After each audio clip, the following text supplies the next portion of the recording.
Hola.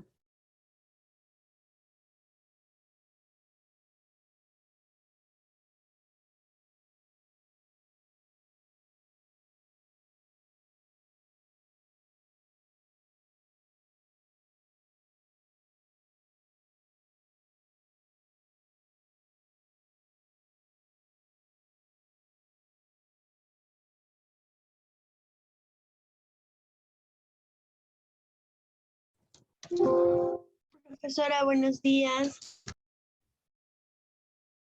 ¿Cómo están, chicos? Bienvenidos a la clase. Vamos a esperar unos minutos más a que se conecten sus demás compañeros. Buenos días, Miss.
Bien, chicos, creo que sus demás compañeros van a demorar un poco más en ingresar, pero nosotros podemos ir avanzando. Todos me escuchan bien, ¿verdad?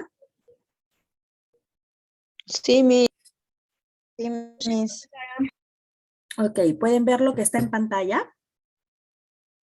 Sí, Perfecto, entonces ahora sí podemos continuar.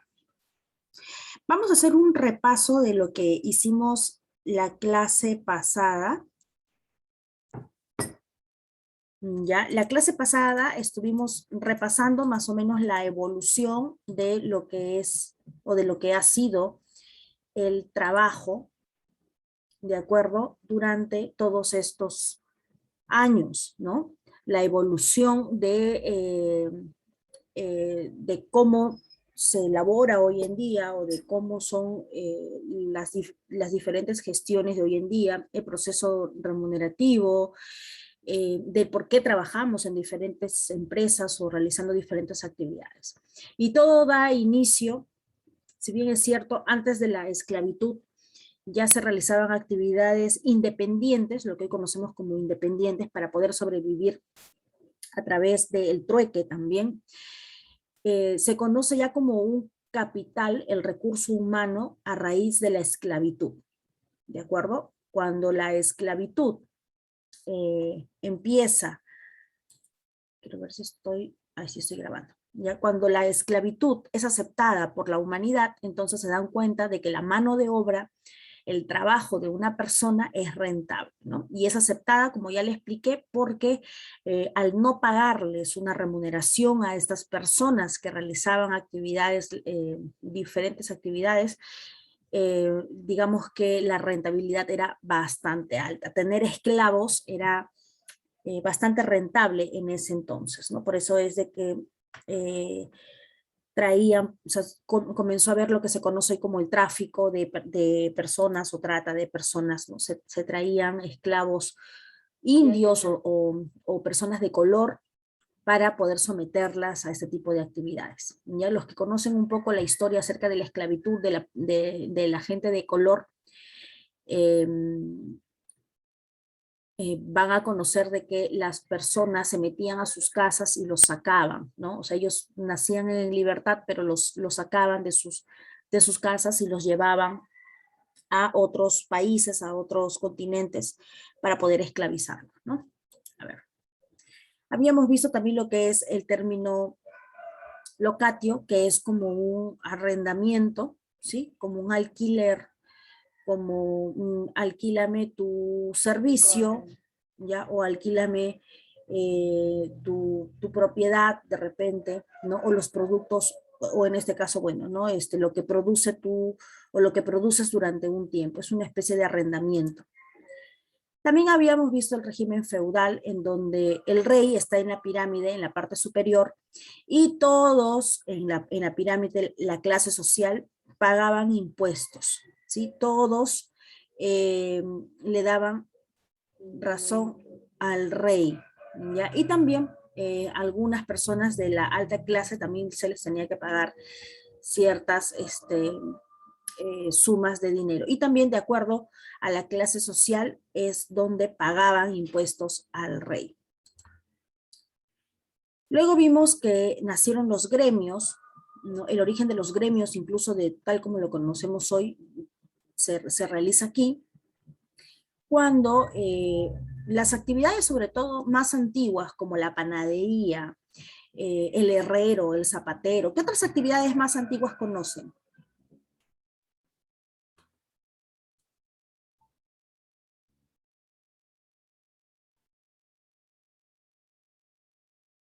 Chicos, ¿qué otras actividades creen que se realizaban antiguamente?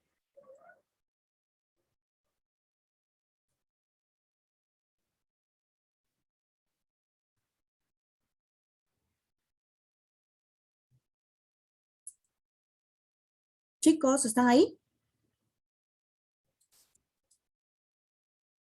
Liz, ¿me escuchas? Medali, Sara. Sí, Miss, como dijo Miss, la agricultura, por ejemplo. La agricultura. ¿Qué más? ¿Qué La textilería. Textilería, ¿no? Entonces, miren todas estas actividades antiguas que ya se practicaban en ese entonces, y que para que lleguen hasta el día de hoy han tenido que dejar un legado, han tenido que enseñar a otras personas generación tras generación para que llegue hasta el día de hoy esos procesos textiles, de panadería, etcétera, etcétera. Entonces, ¿qué cosas hacían ellos para poder enseñar a otras personas? Pues se organizaban, ¿no? Los que querían aprender se llamaban aprendices.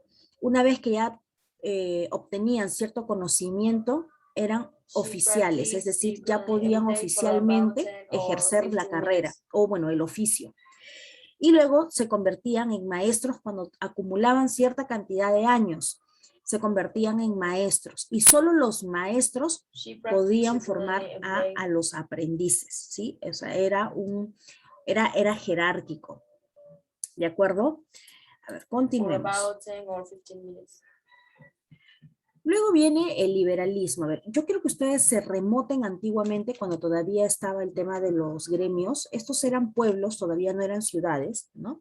Estos eran pueblos en diferentes lugares del mundo que atendían, el panadero atendía a una pequeña comunidad, el zapatero atendía a una pequeña comunidad, etcétera, etcétera. Pero de pronto cuando estas comunidades crecían, era imposible que un solo panadero pudiera atender a toda la comunidad que dejaba de ser comunidad y pasaba a ser una ciudad. Entonces ellos se veían en la obligación de formar, ¿verdad? Igual el zapatero, el sastre de repente, ¿no? Y todas estas actividades que incluso hoy son muy comunes en damas, antiguamente los varones eran quienes ejercían estas actividades. Cuando ya las comunidades empiezan a crecer y se comienzan a convertir en ciudades, la población comienza a aumentar, el zapatero ya no podía atender a toda la ciudad, ¿no? O así sea 1, 2, 3, 4, 5 zapateros, era casi imposible. Por lo tanto, las personas comenzaron a implementar procesos que hoy conocemos como procesos industriales, ¿no? A fabricar en masas. Con la fabricación en masas, se buscaba poder atender a toda la demanda, o sea, a todas las personas que querían algo, ¿sí? Suponiendo de que lo que ustedes ven en pantalla es una fábrica de zapatos, ¿ya? Esta fábrica de zapatos buscaba atender a miles de personas, ya no solamente de la ciudad, sino de las ciudades que están alrededor, porque hay mucha gente, ¿no? Hay muchas personas, entonces comienzan ellos a fabricar en masa. Al fabricar en masa, ¿qué pasa cuando ustedes compran algo al por mayor? Es más No sale, barato, ¿no? es más barato. Así es, ¿no? Entonces, imagínate el pequeño zapatero que podía comprar algunos metros de cuero nada más versus estas fábricas que compraban cantidades y toneladas de materia prima. Por lo tanto, al fabricar mucha cantidad, la compra que ellos realizaban de la materia prima les salía mucho más económico y por lo tanto la venta del producto también era o es de bajo costo. Entonces las personas que antiguamente acudían a los zapateros, que era un gran oficio en ese entonces, comenzaron a comprar a las fábricas y las fábricas comenzaron a enriquecerse, mientras que los zapateros, por poner solamente un ejemplo, comenzaron a empobrecerse porque no podían competir con la industria. Entonces, ¿qué comenzaron a hacer ellos? Simplemente a hacer reparaciones y el oficio se convirtió en lo que hoy conocemos, ¿no? Hay pocos zapateros que hoy en día son capaces de fabricar un zapato. Antiguamente todos eran capaces de fabricar zapatos, ¿no? Incluso si ustedes tienen todavía a sus abuelos o tatarabuelos vivos, les pueden preguntar y ellos te van a indicar de que sí, ellos en alguna oportunidad muy probablemente encargaron algún zapato especial a un zapatero. Ya antiguamente era esto muy común y hoy en día si ustedes de repente tienen algún familiar o ustedes mismos que necesitan una medida de zapato específico, sea porque tiene el pie hinchado o por cualquier cosa, entonces van a acudir a los zapateros, pero de estos cada vez hay menos, ¿no? Hay más fábricas. Al haber todo esto se requería también mayor mano de obra, quizás menos especializada, pero se requería mano de obra, ¿no? Que aprendiera a manipular las máquinas, a coser y demás. Entonces, estas personas, para poder atender a toda la demanda, trabajaban día y noche, día y noche, día y noche, ¿sí? Y les pagaban un sueldo muy poco y era ocupado generalmente por las mujeres, porque las mujeres significaban una mano de obra mucho más barata, ¿de acuerdo? Entonces, ¿qué sucedió aquí? Que luego estas personas que trabajaban mucho por poco comenzaron a ser explotadas, ¿no? A eso se le conoce como la época del liberalismo, ¿ya? Y se conoce como el liberalismo no por la libertad laboral, sino por la libertad de poder atender de poder ofrecer una oferta para cierta demanda. Antes era imposible. Antes tú querías un zapato, querías una casaca, querías un traje, o sea, tenías que esperar tu turno y podía demorar un mes, 2 meses, 3 meses. Tenías que encargarlo con mucha anticipación. El liberalismo ya no es así. El liberalismo se libera el mercado, por decirlo de alguna manera, ¿no? Entonces hay oferta, hay mucha oferta para toda la demanda. Pero estas, como ya les expliqué hace un momento, estas actividades conllevaron a que estas personas sean explotadas, o sea, a trabajar muchas horas por un poco sueldo, y el Estado tuvo que intervenir ante esta explotación. La clase obrera trabajaba en empresas decadentes, o sea, habían ratas, era cochino, no tenía de repente un patio de comida para que puedan salir a comer, no habían baños adecuados, ¿de acuerdo? Entonces, el Estado tuvo que intervenir regulando estas actividades para que los colaboradores también tengan un trabajo digno. A esto se le conoce como intervencionismo del Estado. ¿Qué pasó luego? Y este es el trabajo y la tarea que les dejé a ver la semana pasada. ¿Qué pasó luego cuando se comienzan a hacer estructuras, porque aquí estamos hablando todavía de la revolución industrial, estamos hablando de la implementación de las industrias, estamos hablando de que cuando hablamos de industrias no solamente hablamos de zapatos, no solamente hablamos de fabricar polos o trajes en camisas, qué sé yo, sino también de autos y demás, por eso es que vemos ahí a Ford, a Taylor, ¿no? A ver, ¿qué me podrían decir ustedes de lo que han aprendido acerca de lo que han implementado estos 4 personajes dentro de la estructura técnica del trabajo? A ver, los que han hecho su tarea. Y los que no han hecho de repente también, ¿no?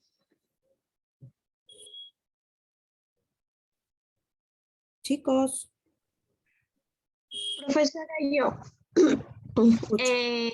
en lo que cada uno de ellos hicieron que el trabajo sea menos pesado para uno y que se haga entre varias personas y sea, o sea, no sea como esclavitud, sino sea algo como estamos ahorita, ¿no? Trabajo menos pesado para una persona. Claro. ¿Y por qué creen ustedes que hicieron eso? ¿Qué cosa creen? ¿Porque eran buena gente? ¿Por qué creen? O sea, ¿con qué finalidad creen ustedes de que estos personajes hicieron todo eso?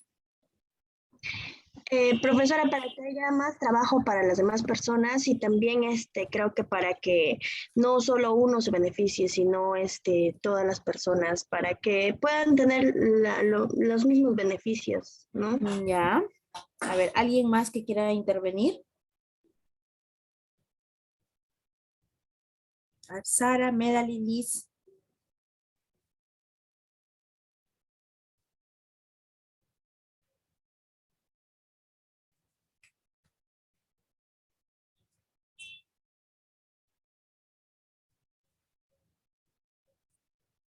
¿Qué pasó aquí? A ver, ellos comienzan a, a contratar personal antiguamente para que hiciera de todo un poco, ¿no? Ya necesitamos fabricar esto, ok.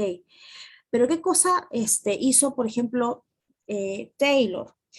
Taylor comenzó a implementar los procesos, es decir, no, acá se hace esto y luego pasa aquí y luego pasa aquí y luego pasa acá y luego tenemos toda una estructura de trabajo que nos da un producto final. ¿Ya? Ahora, lo que hizo, por ejemplo, Fayol, ya, o sea, cada uno de ellos tiene sus propias teorías y son bastante amplias y son bastante profundas, ¿no? O sea, que requerirían incluso cada uno de ellos de un curso específico. Pero en términos generales, por ejemplo, en el caso de Taylor, que implementa los procesos, Fayol se concentró mucho en las funciones de seguridad, en que los trabajadores tengan un lugar adecuado para poder trabajar, que se sientan cómodos, que no tengan de repente problemas con el tema de antes existía mucho la contaminación por cólera, ¿sí? Por la enfermedad del cólera, había muchos roedores y demás, ¿no? En el caso de Ford, ustedes, bueno, Ford es el más conocido, digamos, bueno, todos son conocidos, pero digamos el más famoso, el Tony Stark del grupo, es Ford. Y él trasciende hasta ahora por el tema de los autos, ¿no? Y además él implementa, ¿no? Con la fabricación de autos, él se da cuenta de que se puede desarrollar una producción en cadena a bajo costo y comienza a pensar en la rentabilidad, ¿ya? Comienza a pensar en la rentabilidad y por ahí Hilbert, que también se centra en el tema de las características del ser humano, ¿sí? En la motivación y demás, pero en ese entonces no se veía tanto la motivación. Ellos decían que si querían que un trabajador le dedicara más tiempo, era más dinero, ¿de acuerdo? O sea, si ellos querían motivar a un empleado, decían, hay que pagarle más o hay que subirle el sueldo. Estas diferentes teorías que tienen cada una de estas personas hoy se implementan en el sistema laboral tal como lo conocemos hoy en día. ¿Qué es lo que dicen estos personajes? Que hay que trabajar por procesos, hay que establecer procesos, hay que hacer una producción en cadena, hay que ver también no solamente el beneficio de la empresa, sino también comenzar a ver cómo es que el recurso humano, es decir, las personas pueden trabajar, no necesariamente más, pero que dejen mayor rentabilidad, porque cuando nosotros decimos quiero que trabajes más, realmente lo que queremos decir es quiero que me seas más productivo. Entonces ellos comenzaron a darse cuenta de que al reducirle las horas, ¿ya? Y plantearle los mismos objetivos, los trabajadores producían igual. Entonces, al reducir horas, también les pagaban menos, y ahí ellos comenzaron a ver una rentabilidad, ¿no? Y los trabajadores, lo que antes hacían en 8 horas, lo podían hacer en 6, o lo que antes hacían en 12, lo podían hacer en 8. Entonces, cuando tú le decías a tu trabajador, ¿sabes qué? Vamos a reducirte las horas de trabajo, pero necesito que me cumplas con estos objetivos. El trabajador se esmeraba por cumplir su objetivo con tal de irse temprano. Y eso es lo que nosotros vemos hoy en día, ¿no? Entonces, más o menos es ahí donde se crea todo lo que nosotros conocemos como trabajo hoy en día. ¿Ya? Aquí, gracias a estos personajes, nacen todas estas estructuras. Pero si bien es cierto, nacen todas estas estructuras con Fayol, con Ford y con los demás, todavía había una especie de que no me importa lo que tú hagas, no me importa si tú me cumples con tu objetivo y listo, ¿sí? Y yo te pago por eso. Entonces, esto evoluciona a un tema de que los trabajadores ya no querían trabajar para personas o empresas a las que no les importara cómo se sentían, ¿ya? Y simplemente ir a trabajar por un sueldo. Entonces nace lo que se conoce como el paternalismo. ¿Qué cosa es el paternalismo? El jefe bondadoso, el que se interesa por los miembros de su equipo, ¿sí? A los que protege con situaciones difíciles, a los que le dice, uy, tienes este problema, sí, mira, ¿sabes qué? Te voy a poner en planilla, te voy a poner, ¿no? En un seguro de salud, estás enfermo, ok, descansa. ¿Qué hacen aquí también? Se fundan escuelas y construyen viviendas para sus empleados. Yo no sé si usted, mucho se ve en provincia, acá en Lima, solamente lo tenemos con Cementos Lima. En provincia me parece que es un poquito más, en las fábricas, sobre todo en las mineras. ¿Qué cosa hacen ellos? Les construyen casas a sus trabajadores y hacen colegios cerca de las fábricas para que ellos no tengan que desplazarse tan lejos y su familia esté segura, ¿de acuerdo? Entonces comienzan a ver por el trabajador. Sí, Silvia. Profesora, acá también era antes así, bueno, yo vivo en Huallanca, ¿no? En la ciudad, y en la central hidroeléctrica hacía para sus trabajadores sus casas para que vivan con su familia, pero ahora que se ha privatizado, las casas están abandonadas y ya no, las familias se han ido a otros sitios. ¿Y antes quién lo administraba? ¿El Estado? Sí, el Estado, ahora son privatizados, creo que los dueños son chinos. Sí, es que los chinos tienen una manera de administrar, ellos sí son bien, un poquito explotadores, ya ellos todo lo ven trabajo, o sea, su mano de obra es muy absorbente. Los que trabajan para las empresas chinas aquí, por ejemplo, para las empresas chinas que yo conozco, bueno, muchos hay acá, por no mencionar, no quiero mencionar nombres, hacen que sus trabajadores trabajen muchas horas. 12, es más, tienen horario de ingreso, pero no tienen horario de salida. El detalle, lo que sí les permite de repente es que después del almuerzo descansen y duerman. Eso sí les piden, que después del almuerzo duerman, precisamente porque ya está comprobado, ¿no? De que dormir después del almuerzo aumenta la productividad del trabajador, ¿no? Entonces no lo hacen tampoco porque sean buenos, sino porque aumenta la productividad de su trabajador y lo que ellos quieren es que trabaje, ¿no? Entonces miren, que bueno, acá hay un ejemplo que Silvia nos ha dicho antiguamente, bueno, no antiguamente, hay muchas empresas que lo hacen hasta hoy en día, es una forma de gestionar el paternalismo, ¿no? Que protege al trabajador y demás. O sea, muchos trabajadores buscan eso en empresas. Y hoy en día ya estamos más o menos también por la era de la psicología industrial, donde también se considera las actitudes y aptitudes de las personas, su forma de pensar, es la parte psicológica, ¿no? Y para eso cuando tú entras en un trabajo te hacen pruebas psicotécnicas y miden tu personalidad. No sé si con este grupo hicimos el test de personalidad, lo hice con ustedes, el test de personalidad, no, lo hice con otro grupo con otro grupo que estaba viendo un curso muy parecido a este. Te realizan un test de personalidad para ver si tu personalidad va acorde con el puesto en el cual vas a trabajar, porque si tu personalidad no es afín con el puesto al que tú vas a trabajar, te vas a ir rápido, te vas a aburrir, te vas a trabajar enojado o vas a llegar tarde, no vas a tener la motivación suficiente para hacer lo que tienes que hacer dentro de la empresa porque no es tu vocación, no te gusta.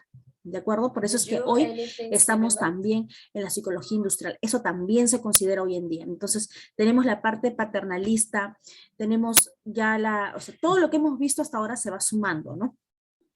Las estrategias aplicadas por Ford, por Fayol, ¿no? Por todas estas personas que han descubierto cómo hacer que las personas sean más rentables, ¿no? Se está aplicando hoy en día y aquí ya vamos como que conociendo, o sea, ya aquí se nos hace esto un poco más familiar, así es como funciona hoy en día.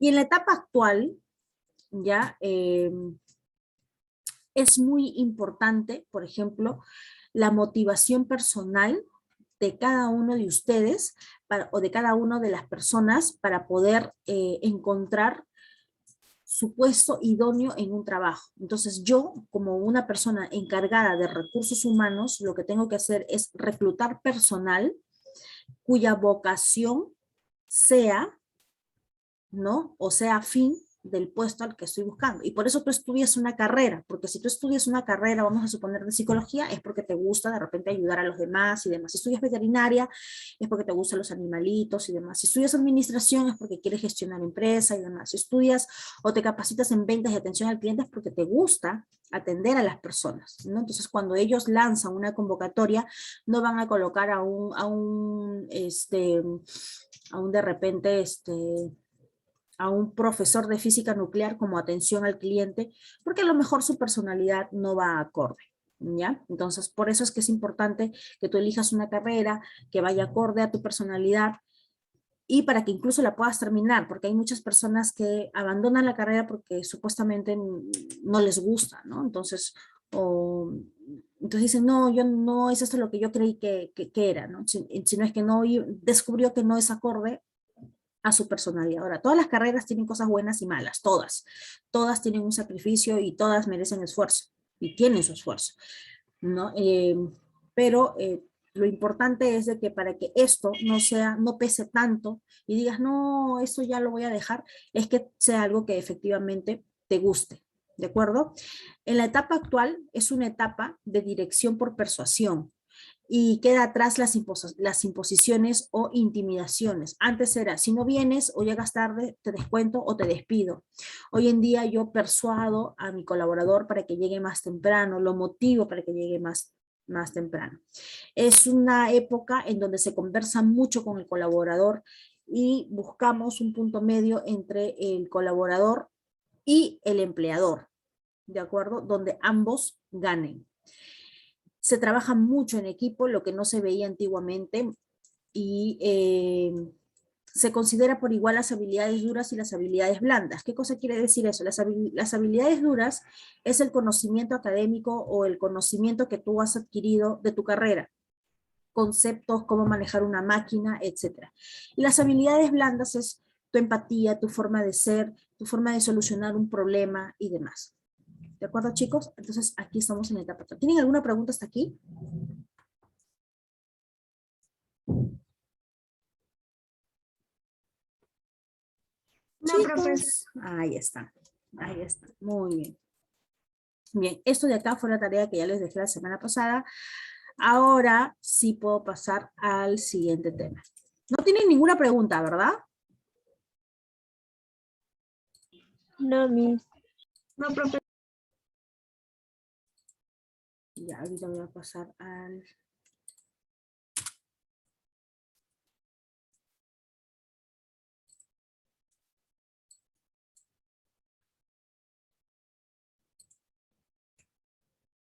Ya chicos, antes de pasar al siguiente tema, esto me está diciendo que se va a cortar, mejor lo corto de una vez para que cuando estemos hablando del otro punto, que es motivación del personal, cómo motivar al personal, para que no se vea interrumpido, mejor voy a cortar ahora para luego continuar con la clase. Ya chicos, entonces se conectan por favor al mismo enlace, ¿ya?